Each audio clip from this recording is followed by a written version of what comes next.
ఒక breaking news వస్తోంది. తిరుపతిలో బాలికపై లైంగిక దాడి కేసులో భార్యాభర్తలు అరెస్ట్ అయ్యారు.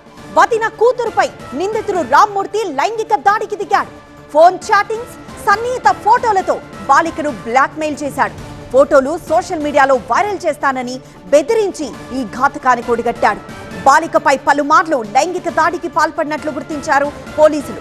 కేసు నుంచి తప్పించేందుకు భర్తకు భార్య సహకరించింది. భార్యాభర్తల అరెస్ట్, పోక్సో కేసు నమోదు చేసి రిమాండ్కు తరలించారు. నిందితుడు రామ్మూర్తి తిరుపతి జీఎస్టీ ఆఫీస్లో సీనియర్ అసిస్టెంట్ గా పనిచేస్తున్నాడు. మానస రైల్వే కోడూరు డిప్యూటీ తహసీల్దార్ గా గుర్తించారు.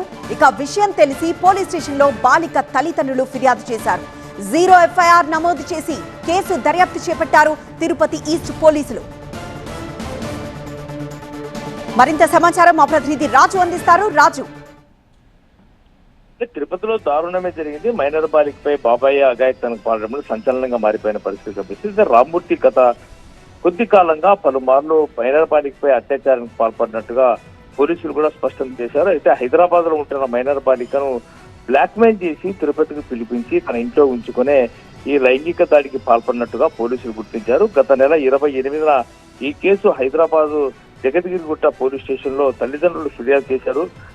కూతురు నుంచి సమాచారాన్ని సేకరించిన తర్వాతనే పోలీసులు పూర్తి వివరాలతో ఒక ఎఫ్ఐఆర్ చేశారు. అయితే ఆ తర్వాత 0 ఎఫ్ఐఆర్ అయిన తర్వాత తిరుపతి ఈస్ట్ పోలీస్ స్టేషన్ కు ట్రాన్స్ఫర్ చేశారు. ఈ కేసు విచారణలో రామ్మూర్తి లైంగిక దాడికి పాల్పడినట్టుగా స్పష్టమైనము. దాంతో పాటు భార్య మానస కూడా డిప్యూటీ తహసీల్దార్ గా పనిచేస్తూ కేసు నుంచి తప్పించే ప్రయత్నము చేసింది అని ఇప్పటికే పోలీసులు తేల్చారు. ఈ మేరకు రామ్మూర్తిపై పలు సెక్షన్ల కింద బిఎన్ఎస్ సెక్షన్ పలు సెక్షన్ల మీద కేసు నమోదు చేశారు.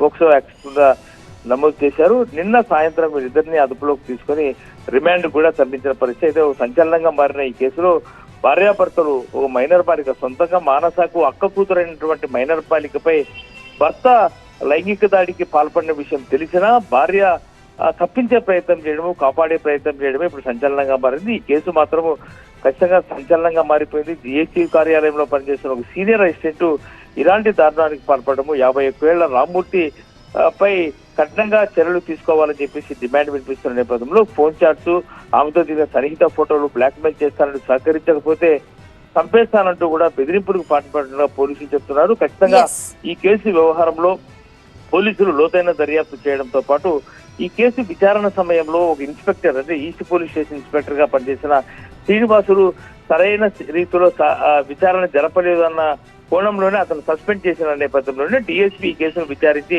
ఎట్టకేలకు విచారణ పూర్తి చేశారు. ఇద్దరు నిందితులు కూడా రిమాండ్ తరలించారు. ఎస్ రాజు.